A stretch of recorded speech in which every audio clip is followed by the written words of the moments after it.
আসসালামু আলাইকুম ওয়া রাহমাতুল্লাহ। আশা করি আল্লাহর অশেষ রহমতে আপনারা সবাই ভালো আছেন। আপনাদের সঙ্গে আছি আমি মোহাম্মদ শহীদুল ইসলাম। এখন দেখছি আজকে সংবাদপত্রের প্রধান শিরোনাম। প্রথমেই প্রথম আলোর শিরোনাম, ভারতের লোকসভা নির্বাচনের ফলাফল, এবার জোটের উপর ভর করতে হচ্ছে মোদিকে, মোদি ম্যাজিক শেষ, করের চাপে খরচ বাড়বে মানুষের, বাংলাদেশ দল নিয়ে যত প্রশ্ন। বড় জয় পেল তৃণমূল কংগ্রেস, জয় জয়কার মমতা ব্যানার্জির, ভারতে গণতন্ত্রের চর্চা দক্ষিণ এশিয়ার জন্য প্রেরণার। জেনারেল আজিজের তেলেসমাতি, জীবনীতে সম্পদ আর নায়িকাদের কথা লিখবেন বেনজির। দিল্লির মসনদ নিয়ে নাটকীয়তা, আবেদন প্রত্যাখ্যান মালয়েশিয়ার, 17,000 শ্রমিকের কি হবে। ভারতে একদলীয় শাসনের ইতি, লোকসভায় ফিরতে চলেছে বিরোধী দলনেতার পদ, টিকিট কাটতে অনলাইনে তীব্র ভোগান্তি, দিল্লির মসনদকার, সিলেটের 835 গ্রামের 7 লাখ মানুষ পানিবন্দী।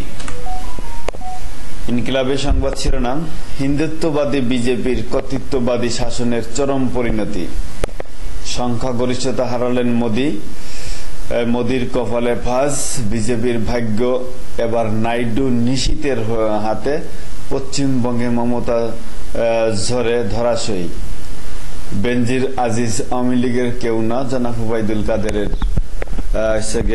বিবৃতি। উগান্ডাকে খেলা শিখালো আফগানিস্তান, সরকার গোপনে বেনজিরকে পাচার করে দিয়েছে মির্জা ফখরুল ইসলাম আলমগীর চট্টগ্রাম থেকে। বাংলাদেশে খ্রিস্টান রাষ্ট্র হবে না, ভবিষ্যৎ ভারতই ভাঙবে, এএমএম বাহাউদ্দিন। এক শাহীনকে ঘিরেই চলছে আনার হত্যাকাণ্ডের তদন্ত, আজ বসছে সংসদ অধিবেশন, কাল বাজেট পেশ। অর্থনীতি চাঙ্গায় কালো টাকা সাদা করার সুযোগ আছে। এদিকে দুর্নীতির কারণে বাংলাদেশে দেওয়া ফান্ড খতিয়ে দেখার দাবি অস্ট্রেলিয়ান পার্লামেন্টে।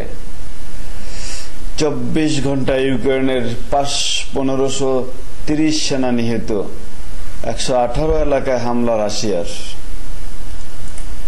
কালের কণ্ঠের সংবাদ শিরোনাম, এবার জোটই ভরসা মোদির, মোদি ম্যাজিক ম্লান হয়ে গেছে। রাহুলের ইন্ডিয়া জোটের চমক, সরকার গঠনের সুযোগ ইন্ডিয়ার সামনেও। প্রশ্ন ছাড়াই কালো টাকা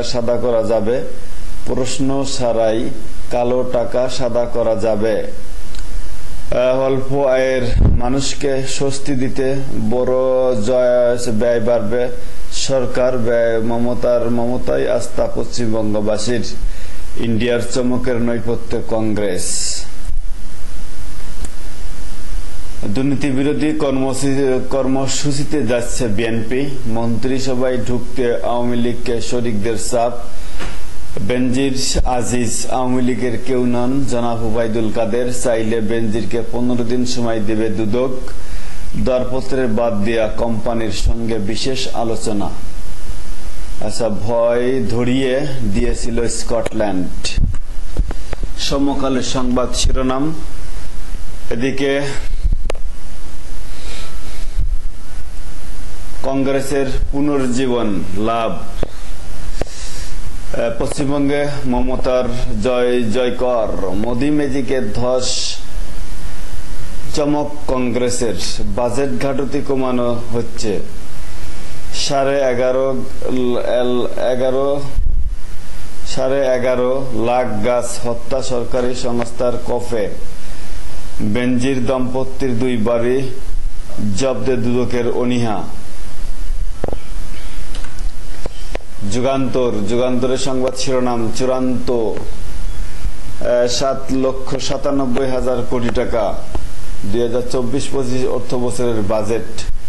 ভারতে মোদি ম্যাজিকে ধাক্কা, শাহীনকে না পেলে মামলার ভবিষ্যৎ নিয়ে শঙ্কা, নৈতিক পরাজয় স্বীকার করে ইস্তফা দিন, মমতার হুঁশিয়ারি, দীর্ঘ হচ্ছে দাম বৃদ্ধি, পণ্যের তালিকা। ইত্তেফাক, ভারতের লোকসভা নির্বাচন, সংখ্যাগরিষ্ঠতা পেল বিজেপি জোট, জোট সরকার গঠনের ঘোষণা মোদির, হাল ছাড়ছে না কংগ্রেস, কংগ্রেস ঘুরে দাঁড়ালো, একক সংখ্যাগরিষ্ঠতা হারাইল বিজেপি। নীতিশ নাইডুতেই ভরসা বিজেপি ও কংগ্রেসের। বৈদেশিক মুদ্রা অর্জনে চায়ের বহুবিধ ব্যবহারের আহ্বান মাননীয় প্রধানমন্ত্রীর। শরিকদের সঙ্গে আলোচনা করে সিদ্ধান্ত জানাবো রাহুল গান্ধী। কালবেলা সংবাদ শিরোনাম, সংকটের বাজেটে সংযমের চেষ্টা, শুল্ক ও আয় করে ব্যাপক পরিবর্তন আসছে, এককের ধাক্কা, বিজেপি এবার সঙ্গী নির্ভর, পশ্চিমবঙ্গে তৃণমূলের জয় জয়কর। নয় দিগন্ত সংবাদ শিরোনাম, একক সংখ্যাগরিষ্ঠতা হারাইল বিজেপি। ঢাকায় দুর্নীতি বিরোধী সমাবেশ করার চিন্তা বিএনপির। রুচি বদলে গেছে, সুগন্ধিত চা তৈরি করুন মাননীয় প্রধানমন্ত্রী। প্রধানমন্ত্রী 21 জুন ভারত, 9 জুলাই চীন যাচ্ছেন। গাজা যুদ্ধ বিরতি প্রস্তাবে জাতিসংঘের সমর্থন চেয়েছে যুক্তরাষ্ট্র। বিশ্ব পরিবেশ দিবস আজ উদ্বোধন করবেন মাননীয় প্রধানমন্ত্রী। বাংলাদেশ প্রতিদিন, দিল্লির গদি আবারও মোদির, নির্ভর করতে হবে নীতিশ নাইডুর উপর, চমক দেখিয়ে শক্তিশালী বিরোধী জোট। যেভাবে ঘুরে দাঁড়াল কংগ্রেস, পশ্চিমবঙ্গে আবারও মমতা ম্যাজিক। 8 লাখ কোটির বাজেট আগামীকাল, একই গতিতে চলবে বাংলাদেশ ভারত সম্পর্ক। কোনো সমস্যা নেই, চালিয়ে যান। ফ্যাকাশে মোদিতে উজ্জ্বল ইন্ডিয়া, আসছে 7,97,000 কোটি টাকার বাজেট। সরকার গঠন জটিল হয়ে উঠতে পারে, প্রবলভাবে ফিরে এলেন রাহুল। পশ্চিমবঙ্গে ঘাসফুলেই সুবাস, গুরুত্বহীনরা গুরুত্ব পেয়েছে, আমরা চেয়েছে দেখছি, বিরোধী জোট। কয়লা আমদানিতে এক কোম্পানিকে সুযোগ দিতে বিশেষ টেন্ডার, নদী নেই খাল নেই তবুও হচ্ছে সেতু। অবস্থা দেখেন, নদী নাই খাল নাই, সেতু তৈরি করছে। পিকে বাচ্চুর দেখানো পথে বেনজির। এই ছিল আজকের মতো, এখানেই শেষ করছি।